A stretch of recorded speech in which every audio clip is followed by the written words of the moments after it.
ಪ್ರೀತಿಯ ಪ್ರಥಮ PUC ವಿದ್ಯಾರ್ಥಿಗಳೇ ಎಲ್ಲರಿಗೂ ಕೂಡ ಮತ್ತೊಮ್ಮೆ ನಮ್ಮ ಯೂಟ್ಯೂಬ್ ಚಾನಲ್ಗೆ ಸ್ವಾಗತವನ್ನು ಕೊಡ್ತಾ ಇದ್ದೇನೆ. ನಾನು ನಿಮ್ಮ ಇಸ್ಲಾಂ ಸರ್. ಬನ್ನಿ ಸರ್, ಈಗ ಮಿಡ್ ಟರ್ಮ್ ಎಕ್ಸಾಮಿಗೆ ಪ್ರಿಪ್ರೇಷನನ್ನು ಮಾಡುವ 100% ಬರುವಂತಹ ಕ್ವಶನ್ಸ್ಗಳು ನಿಮ್ಮ ಕ್ವಶನ್ ಪೇಪರ್ನಲ್ಲಿ ಯಾವುದೇ ಜಿಲ್ಲೆ, ಯಾವುದೇ ತಾಲೂಕು, ಯಾವುದೇ ಕಾಲೇಜಲ್ಲಿರಲಿ ಎಲ್ಲರಿಗೂ ಕೂಡ ಇಂಪಾರ್ಟೆಂಟ್ ಕ್ವಶನ್ಸ್ಗಳನ್ನು ಕೊಡ್ತಾ ಇದ್ದೇನೆ. Describe the people on the place where the incident took place ಅಂತ. ಹಾಗಿದ್ರೆ ಇದು ಯಾವ ಪಾಠ ಅಂತ ಯಾರು ಕಂಡುಹಿಡಿದಿರೋ ದಯವಿಟ್ಟು ಕಮೆಂಟ್ ಮುಖಾಂತರ ತಿಳಿಸಿ, ಆಯಿತಾ? ಬನ್ನಿ ಈಗ ನೋಡೋಣ. ಈ ಕ್ವಶನ್ ಅಂತೂ ಫಿಕ್ಸ್ ಸರ್ ನಿಮ್ಮ ಒಂದು ಮಿಡ್ ಟರ್ಮ್ ಎಕ್ಸಾಮಿಗೆ. ಬಹಳ ಈಸಿ ಇದು. ಈ ಕ್ವಶನ್ನು 4 ಮಾರ್ಕ್ಸಿಗಂತೂ ಬರಲ್ಲ, 3 ಮಾರ್ಕ್ಸಿಗೆ ಬರುವ ಸಾಧ್ಯತೆ ಬಹಳ ಅಂದರೆ ಬಹಳ ಇದೆ. ಆದರೆ 3 ಮಾರ್ಕ್ಸಿಗೆ ಬರಬೇಕು ಅಂದರೆ ಹೇಗೆ ಬರಿಬೇಕು ಅಂತ ಈಗ ಈ ಒಂದು ಪ್ರಶ್ನೆಯಲ್ಲಿಯೇ 2 ಪ್ರಶ್ನೆಗಳು ಇದ್ದಾವೆ ನೋಡಿ. ಡಿಸ್ಕ್ರೈಬ್ ದ ಪೀಪಲ್, ಹೌದಲ್ವಾ? ಡಿಸ್ಕ್ರೈಬ್ ದ ಪ್ಲೇಸ್, ಎರಡೂ ಇಲ್ಲಿ ಇರಬೇಕಾಗತ್ತೆ. ಹಾಗಿದ್ದರೆ ಮೊದಲು ನಾವು ಈಗ ಪ್ಲೇಸನ್ನು ಡಿಸ್ಕ್ರೈಬ್ ಮಾಡೋಣ, ನಂತರದಲ್ಲಿ ಅಲ್ಲಿರುವ ಜನರನ್ನು ನಾವು ಡಿಸ್ಕ್ರೈಬ್ ಮಾಡ್ತಾ ಹೋಗೋಣ. ಬನ್ನಿ sir. In a far away big city in the valley of the mountain, the narrator stayed in a small and shabby room on a dirty street ಅಂತ.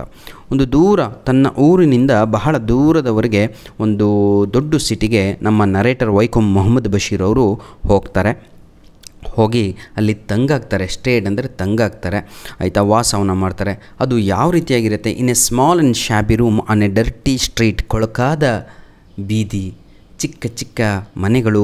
Here the narrator had a profession of teaching English to migrant labourers. ಅಲ್ಲಿ narrator ಅವರು ಏನನ್ನು ಮಾಡ್ತಾಯಿರ್ತಾರೆ ಅಂತ ಹೇಳಿದರೆ ಎಲ್ಲರಿಗೂ ಕೂಡ ಅಡ್ರೆಸ್ಸನ್ನು ಬರೆಯೋದು ಕಲಿಸ್ತಾ ಇರ್ತಾರೆ. ಯಾರಿಗೆ ಅಂದರೆ ಟು ಮೈಗ್ರೆಂಟ್ ಲೇಬರರ್ಸ್, ವಲಸೆ ಹೋದಂತಹ ಏನಂತಾರೆ ಜನರಿಗೆ ಅಂತ. They were cruel people. ಈಗ ನಾವು ಒಂದು ಸ್ಟೆಪ್ ಆಯಿತು, ಸೆಕೆಂಡ್ ಸ್ಟೆಪ್ಪಲ್ಲಿ ಬರಿತಾ ಇದ್ದೀವಿ. ಈಗ ದೇರ್ ವರ್ ಕ್ರೂಯಲ್ ಪೀಪಲ್, ಜನರ ಬಗ್ಗೆ ಬರಿತಾ ಇದ್ದೀವಿ. ಅಲ್ಲಿ ಇದ್ದಂತಹ ಜನರು ಕ್ರೂರಿಗಳಾಗಿದ್ದರು. ದೇ ವರ್ ಡೂಯಿಂಗ್ ಮರ್ಡರ್ ಅಂತ ಹೇಳಿದರೆ ಕೊಲೆಗಾರರಾಗಿದ್ದರು. ರಾಬ್ರಿ ಮಾಡ್ತಾಯಿದ್ರು, ಕಳ್ಳರಾಗಿದ್ದರು. ಪಿಕ್ ಪಾಕೆಟ್ ಅಂತ ಹೇಳಿದರೆ ಚಿಕ್ಕ ಚಿಕ್ಕ ಕಳ್ಳತನಗಳನ್ನು ಮಾಡ್ತಾಯಿದ್ರು, ಆಯಿತಾ? ಈಗ ರಾಬ್ರಿ ಅಂತ ಹೇಳಿದ್ರೆ ದರೋಡೆ ಅಂತ. ಈಗ ವರ್ ಡೈಲಿ ಅಕರೆನ್ಸಸ್, ಇದು ದಿನನಿತ್ಯದ ಅಲ್ಲಿನ ಜನರ ಚಟುವಟಿಕೆಗಳಾಗಿದ್ದವು, ಕೆಲಸಗಳಾಗಿದ್ದವು. Clear my dear? ಬನ್ನಿ ಈಗ ಮುಂದೆ ಹೋಗವ. ಬೈ ಟ್ರೆಡಿಷ್ನಲ್, ಹಂಗಂತ ಹೇಳಿದ ತಕ್ಷಣ by birth they are the thief? No, ಹುಟ್ಟಿನಿಂದನೇ ಅವರು ಕಳ್ಳರಾಗಿದ್ರ? ನೋ, ಅಂಥವರೆಲ್ಲ ಕಣ್ರಿ, ಅವರೆಲ್ಲ ಪ್ರೊಫೆಷ್ನಲ್ ಸೋಲ್ಜರ್ಸ್ಗಳಾಗಿದ್ದರು.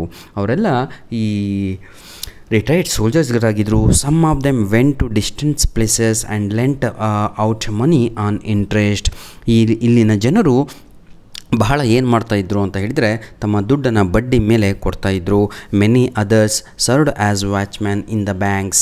ಈ ಸೋಲ್ಜರ್ಸು ರಿಟೈರ್ಡ್ ಆದಮೇಲೆ ಕೆಲವೊಬ್ಬರು ಬ್ಯಾಂಕ್ಸಲ್ಲಿ ವರ್ಕ್ ಮಾಡ್ತಾಯಿದ್ರು, ಕೆಲವೊಬ್ಬರು ರೈಸ್ ಮಿಲ್ಗಳಲ್ಲಿ, ಕೆಲವೊಬ್ಬರು ಇಂಡಸ್ಟ್ರಿ ಏರಿಯಾಗಳಲ್ಲಿ ಕೆಲಸವನ್ನು ನಿರ್ವಹಿಸ್ತಾ ಇದ್ದರು, ಆಯಿತಾ? Establishment in that big city. Money was highly valued by them in that city.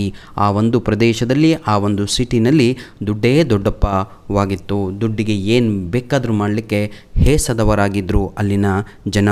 For money they were do anything ಅಂತ ನೋಡಿ.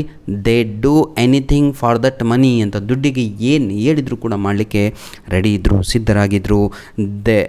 ದೇ ನೋಡಿ, they would ready to commit, HEY ಸಪ್ರೇಟ್ ಬಂದಿದೆ, ಕ್ಷಮಿಸಬೇಕು.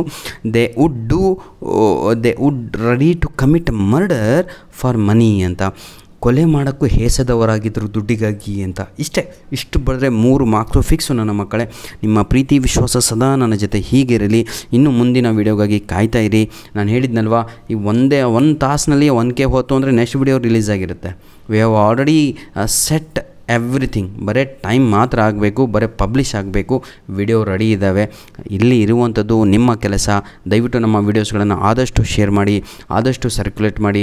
ನಿಮ್ಮ ಇನ್ಸ್ಟಾಗ್ರಾಮು, ನಿಮ್ಮ ಏನರದು ಫೇಸ್ಬುಕ್ಕು, ನಿಮ್ಮ ಟ್ವಿಟರಲ್ಲಿ ದಯವಿಟ್ಟು ನಮ್ಮ ವೀಡಿಯೋಸ್ಗಳನ್ನು ಏನಂತೀರ ಶೇರ್ ಮಾಡಿ ಅಂತ ಕೇಳ್ಕೊಳ್ತಾ ವಿಡಿಯೋನ ಇಲ್ಲಿಗೆ ಮುಗಿಸ್ತಾ ಇದ್ದೇವೆ. ಧನ್ಯವಾದಗಳು. All the best. Do well man. ಚೆನ್ನಾಗಿ ಪ್ರಾಕ್ಟೀಸ್ ಮಾಡಿ, ಎಕ್ಸಾಮಲ್ಲಿ ಇದು ಹೆಲ್ಪ್ ಆಗುತ್ತೆ. ಧನ್ಯವಾದಗಳು.